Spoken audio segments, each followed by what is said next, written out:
વડોદરા માટે સૌથી મોટા રાહતના સમાચાર છે। વિશ્વામિત્રીના જળસ્તરમાં ઘટાડો થયો છે। વિશ્વામિત્રીની સપાટી 24.84 ફૂટ ઉપર હવે પહોંચી છે। સપાટીમાં ઘટાડો થતા તંત્રએ રાહતનો શ્વાસ લીધો। વિશ્વામિત્રીના જળસ્તરમાં ઘટાડો થયો છે। જે વહેલી સવારે જે સમાચાર આવ્યા હતા કે વિશ્વામિત્રીની સપાટી 25 ફૂટની આસપાસ છે, ત્યારે હવે તેમાં આંશિક ઘટાડો જોવા મળી રહ્યો છે। વધુ માહિતી મેળવીશું। હાર્દિક સંવાદદાતા જોડાઈ ચૂક્યા છે ફોન લાઈન ઉપર। હાર્દિક, જે રીતનો નજીવો ઘટાડો થયો છે, પરંતુ આ નજીવો ઘટાડો પણ વડોદરાવાસીઓ માટે ઘણી જ બધી રાહત આપી જાય છે। બિલકુલ થી વડોદરાવાસીઓ માટે હાલ પૂરતા તો રાહતના સમાચાર કહી શકાય, કારણ કે વિશ્વામિત્રી જે નદી છે તે પોતાની ભયજનક સપાટી ઓળંગવાથી લગભગ 1 ફૂટ જ દૂર હતી, ત્યારે બપોરે 3 કલાકે લેટેસ્ટ જે અપડેટ આવી રહ્યું છે તેમાં વિશ્વામિત્રી નદીની જે સપાટી છે તે 24.87 ફૂટ જે છે તે પહોંચી છે। એટલે આ સપાટીમાં આંશિક ઘટાડો થતા જે નીચાણવાળા કેટલાક વિસ્તાર છે, આપણે સવારે વડસર વિસ્તારનો અહેવાલ જે છે દર્શાવ્યો હતો, તો વડસર વિસ્તારમાં ધીરે ધીરે જે જળસ્તર છે તે ઓછું થવાની શરૂઆત જે છે થઈ ગઈ છે। એટલે હવે પાણી જે છે ઓસરવાના શરૂ થયા છે, એટલે ચોક્કસથી જે નાગરિકો છે તેમને આંશિક રાહત મળી છે તેવું કહી શકાય। પરંતુ અત્યારે બપોરનો સમય છે ને બપોરના સમયે વડોદરા શહેરનું જે વાતાવરણ છે તે કાળા ડિબાંગ વાદળોથી ઘેરાયેલું છે અને અત્યારે કેટલાક વિસ્તારોમાં છૂટોછવાયો વરસાદ જે છે તે પડી રહ્યો છે। આ વિસ્તારોની વાત કરીએ તો હિરેરા પાર્ક, હરિનગર, સુભનપુરા, રેસકોર્સ, અલકાપુરી સહિતના જે વિસ્તાર છે ત્યાં વરસાદી ઝાપટા પડ્યા છે, તો સાથે સાથે ગોરવા, સમતા, અકોટા, સયાજીગંજ, વાસણા સહિતના જે વિસ્તારો છે ત્યાં વરસાદી માહોલ જે છે જોવા મળી રહ્યો છે। એટલે સવારથી જે તડકો હતો, ઉકળાટ હતો, તેનાથી નાગરિકોને મહદઅંશે રાહત મળી હોય તે પ્રકારની પરિસ્થિતિ અત્યારે વડોદરા શહેરની છે। બિલકુલ હાર્દિક, આભાર માહિતી બદલ। વડોદરામાં એક તરફ વિશ્વામિત્રી નદીની સપાટી વધતા પૂરનું સંકટ હતું, તો બીજી તરફ વરસાદી પાણી ભરાતા નુકસાનીના પણ હવે દ્રશ્યો સામે આવી રહ્યા છે। વરસાદી કાંસમાં રિક્ષા ખાબકી, સદનસીબે કોઈપણ પ્રકારની જાનહાનિ થઈ નથી। સીએનજી રિક્ષા રોડ ઉપર વાળવા જતા આ ઘટના બની। રિક્ષાને વરસાદી કાંસમાંથી બહાર કાઢવા માટેની કામગીરી હાથ ધરાઈ।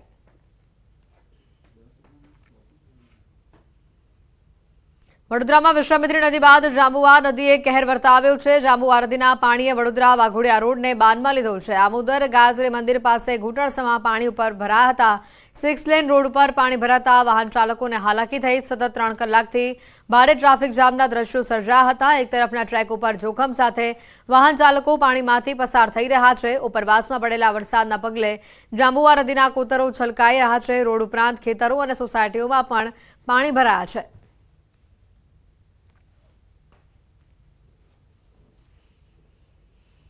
જૂનાગઢથી સમાચાર આવી રહ્યા છે। ગેડ પંથકમાં ઓઝતના પાણી ફરી વળ્યા છે। બામણસા ઘેડના ખેતરોમાં આ પાણી ફરી વળ્યા છે। ગઈ રાત્રે જૂનાગઢમાં પડેલા વરસાદનું પાણી ફરી વળ્યું છે। ઓઝત નદીનો પાળો તૂટેલો હોવાથી ખેતરોમાં જળબંબાકારની સ્થિતિ છે। સિઝનમાં 6ઠ્ઠી વખત ખેડૂતો પર આફત આવી પડી છે।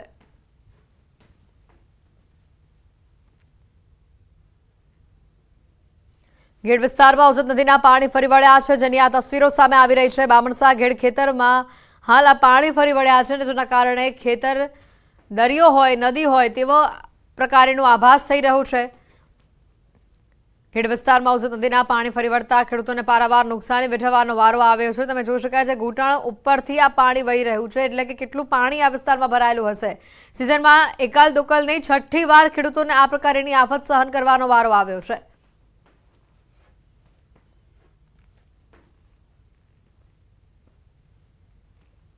ગીર સોમનાથના ગીર જંગલમાં ભારે વરસાદના કારણે રાવલ ડેમ છલકાયો છે। ડેમ છલકાઈ જતા 6 પૈકી 4 દરવાજા ખોલવામાં આવ્યા છે। 4 દરવાજા 1.29 મીટર ખોલવામાં આવ્યા છે। ડેમના દરવાજા ખોલાતા ગીર ગઢડા, ઉનાના 16 જેટલા ગામોને એલર્ટ આપવામાં આવ્યું છે।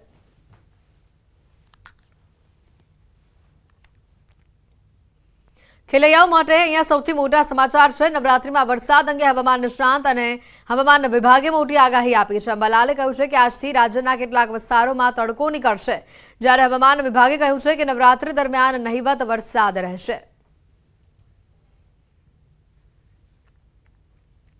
હવે હમણાં જનધનને વરસાદથી ઘણું નુકસાન થવામાં હતું, પણ હવે ધીરે ધીરે 30 તારીખ પછી તડકો નીકળશે અને આ તડકો અકળાવનારો છે। नवरात्रि में तड़को निकले और तड़को अकड़ावनारो है। अभी अगर जो सिनेरियो है उसके हिसाब से जो है रेनफॉल जो है बहुत कम जो है देखने को मिलेगा हमें नवरात्रों में। हाँ, कुछ जगहों में साउथ गुजरात में जो है रेनफॉल छिटपुट रेनफॉल हो सकता है। अदरवाइज सौराष्ट्र और नॉर्थ गुजरात में मुख्य तौर पे जो है रेनफॉल बहुत कम रहेगा। અરવલ્લીના અમિયાપુરના રહીશોએ વાયરલ કર્યો છે આ વિડીયો વાયરલ કરી સરપંચ પર મોટા આક્ષેપો લગાવવામાં આવ્યા છે।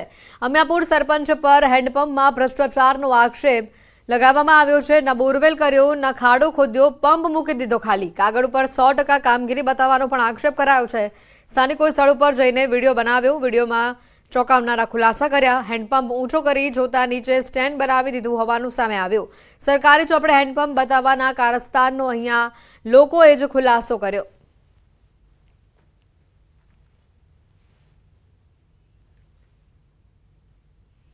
જૂનાગઢ શહેરના જોશીપરા અંડરબ્રિજમાં વરસાદી પાણી ભરાવાની સમસ્યાથી શહેરીજનો પરેશાન છે।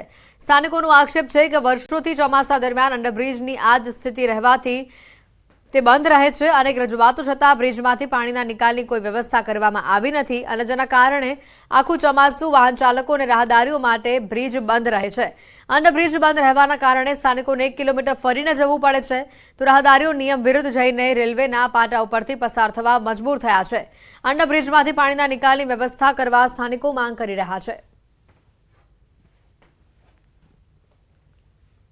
વરસાદ થયા ત્યારથી બંધ થઈ જાય છે। 7-7, 8-8 દિવસ સુધી પાણીનો નિકાલ થતો નથી। નગરપાલિકા કોઈ આવતી નથી અને ઉપરથી અમે પગ ચાલીને જાય છીએ તો ઉપરથી રેલવે પોલીસ પણ અમને હેરાન કરે છે અને આનો કોઈ નિકાલ છે નહીં। ચોમાસું આવે એટલે 4 મહિના બંધ જેવું માની લ્યો ને, એવું જ અહીંયા થાય છે। પાણીનો નિકાલ કંઈ થતો નથી ક્યારેય અને અઠવાડિયે દવાથી પાણી ભર્યું રહે તો પાછો વરસાદ આવી જાય। રાજકોટના ધોરાજીમાં રોડ ઉપર દૂષિત ગટરનું પાણી ફરી વળ્યું છે। ધોરાજીના જેતપુર રોડ ઉપર ભૂગર્ભ ગટરનું દૂષિત પાણી ફરી વળતા શહેરીજનોને મોટી હાલાકી ભોગવવાનો વારો આવ્યો છે। ધોરાજીના જેતપુર રોડ ઉપર ઘણા સમયથી રોડ રસ્તાઓ, ટ્રાફિક અને ગટરની સમસ્યાથી સ્થાનિક લોકો ત્રસ્ત બન્યા છે।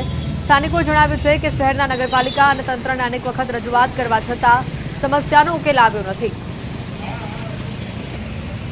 હવે તંત્રને જાણ કરવાની જે તમે વાત કરો છો, તંત્રના અધિકારીઓ આ રોડ ઉપર રોજ નીકળે છે અને આ સમસ્યા બધાને દેખાય છે તો આમાં રજૂઆત કરવાની ન હોય, એની મેળે એને દેખાવું જોઈએ ને એની મેળે એને સમસ્યા સોલ્વ કરવી જોઈએ।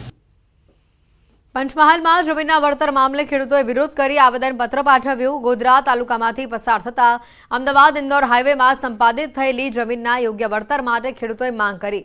ખેડૂતોનું કહેવું છે કે ગત 2010માં ઓરવાડા, કેવડિયા સહિતના ગામોના ખેડૂતોની જમીન અને મકાન માર્ગના નવીનીકરણ દરમિયાન સંપાદિત થયા હતા, જેમાં ખેડૂતોને નજીવું વળતર ચૂકવાયું છે, જેને લઈને ખેડૂતો છેલ્લા 14 વર્ષથી ધક્કા ખાઈ રહ્યા છે, રજૂઆત કરી રહ્યા છે, તેમ છતાં કોઈ ઉકેલ આવ્યો નથી। આજે પણ તેમને નાયબ કલેક્ટર પાસે મોકલી દેવામાં આવ્યા હતા અને ખેડૂતોએ રજૂઆત કરી છે। ત્યારે જો તેઓની સમસ્યાનો ઉકેલ નહીં આવે તો તેમની માંગણીઓને યોગ્ય ન્યાય નહીં આપવામાં આવે તો ગાંધી ચિંધ્યા માર્ગે તેઓ આંદોલન કરશે તેવી તેમણે ચીમકી ઉચ્ચારી છે। આજે અમે આવ્યા છે તો આવ્યા હતા તો એમાં અમને કેવું નાયબ કલેક્ટર સાહેબ પાસે અમને મોકલ્યા હતા અને એમને જોડે અમે અરજી આપી છે। અમારા પ્રશ્નનું નિરાકરણ નહીં આવશે તો અમે આગળ ગાંધી ચિંધ્યા માર્ગે જઈશું અને આવતી ચૂંટણીઓ માટે અમે કેવું કે બહિષ્કાર કરીશું। અને અમારા જમીન 2010ની અંદર સંપાદન થઈ છે એનો